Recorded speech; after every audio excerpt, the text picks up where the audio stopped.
My number one movie of the year is The Substance. This movie went up and down, up and down, up and down, up and down.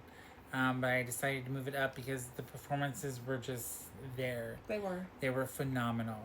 It's also They both got nominated for Golden Globes for this movie. Stunning. So hopefully we get an Oscar nomination out of these. So that would be fantastic. But this movie was just surprisingly, it was just surprisingly great. Yeah, it was. So yeah, that's my number one of the year. Great movie. And at number one is Smile 2. Again, another movie that's gonna probably get me murdered. I don't have some people's top favorites in here, and yet I still have some at my top favorite. I don't care. I love this movie. I love Naomi Scott in this movie. I think I saw her in Aladdin, the live action remake a while ago, and I didn't think much of that movie. I don't think it really was on my radar, and I was like, oh. And then I totally forgot that this was the same actress at first. I was like, oh, that's right, that's her. And she can just sing. I loved her pop star. I loved her songs. I love the performance visually, song wise, and also like physically. This movie was so wonderful. I saw this in XD, and literally the sounds were booming through the seats. And like when something happened, it actually genuinely I got some jump scares because of the way the theater was set up, which I didn't expect. I got like one or two little ones, which for me is a big deal. If I get at all like a little startled, and I just thought the performances were fantastic.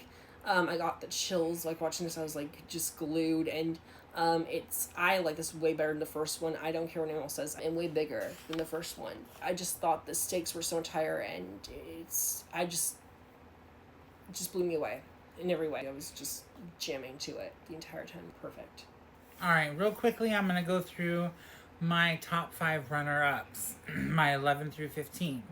At number 11, I put Trap because I thought it was pretty decent M. Night Shyamalan movie, and Josh Hartnett's performance was rock on.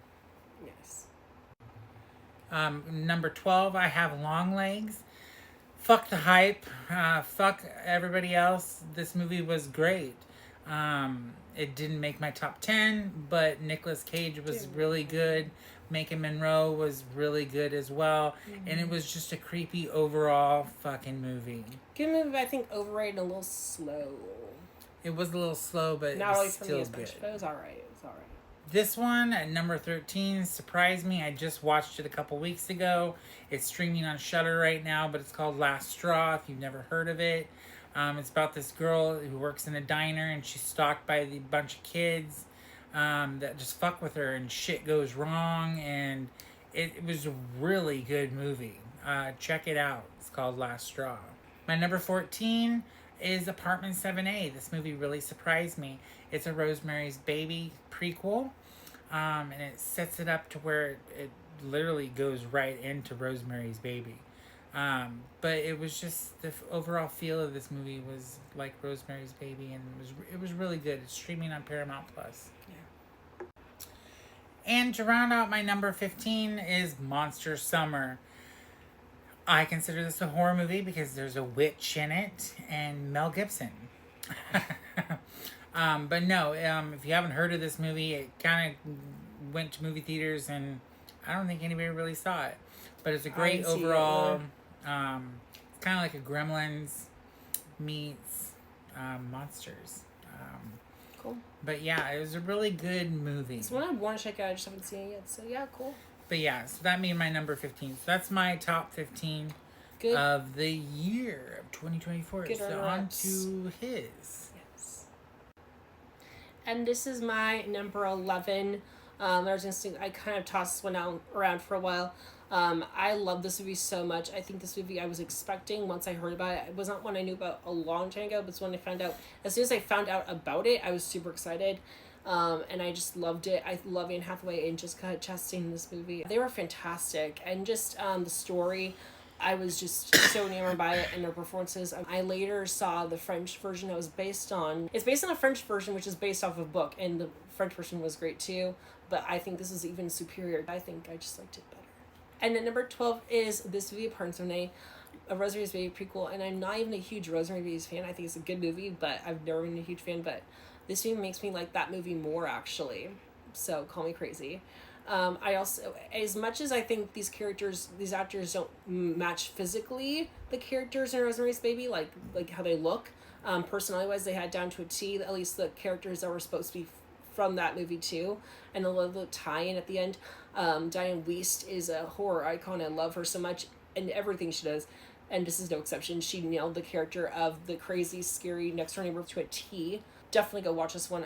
It's tragic and it's beautiful and it's dark and amazing. So I loved it. And this brings me to number 13. No One Come After Me. Cinderella's Curse. It was like a Carrie gone wrong. It was also like Hellraiser and like Evil Dead, and it was better than all those in some way, almost, except for Carrie. It was still better, but this movie was excellent, and I love her getting revenge. It was perfect. The story is so compelling. Don't judge a book by its cover. It's actually really good. The cast is great too, and it's a little campy, but not that much. It's actually really dark. I love this movie, so definitely go check it out. I did like this movie. It just did not get up there for me. I like a fairy tale gone wrong, and this one did it really well. I just had to. All right, number 14, another one that no one is talking about, which is making me mad. I think a few people did earlier this year, and then it just went quiet, and everyone ignored this movie. It's more of a thriller than a horror, but I consider it horror. It's Somewhere Quiet. This movie was so good, and I'm just so sad. I called it as soon as it came out. It wasn't in my top 10 for a long time. I think I had like number 3 or number 4 for a while, and then I saw more movies and it dropped down, but still. Amazing movie. Definitely go watch this one. And lastly, number 15, another one that no one's talking about anymore. Again, did I put this one a little high? Maybe I did. After like number 10, I kind of got lost in where I was ranking these, but I just love this movie so much. I love, movies that are a little bit like raunchy, but like on the fun side. I loved just the slasher aspect, but I think I liked it more for what it did with its characters. It's super fun and just a great time. If you like stuff like that, it's just hilarious. Such a fun movie. Just a ride. I love a good movie. Love the music. I love the vibe it has. It's so playful and fun, and I don't know, it's just different. I love it. This one's available on Tubi. The more I watch this one, the more I think everything makes sense, and the more I like it actually. And that's my top 15. So don't go watch this one and watch all these movies too. And there you have it. That's our top 15 of 2024. Yes, please go watch these movies if you haven't. Like and follow for more. Happy New Year.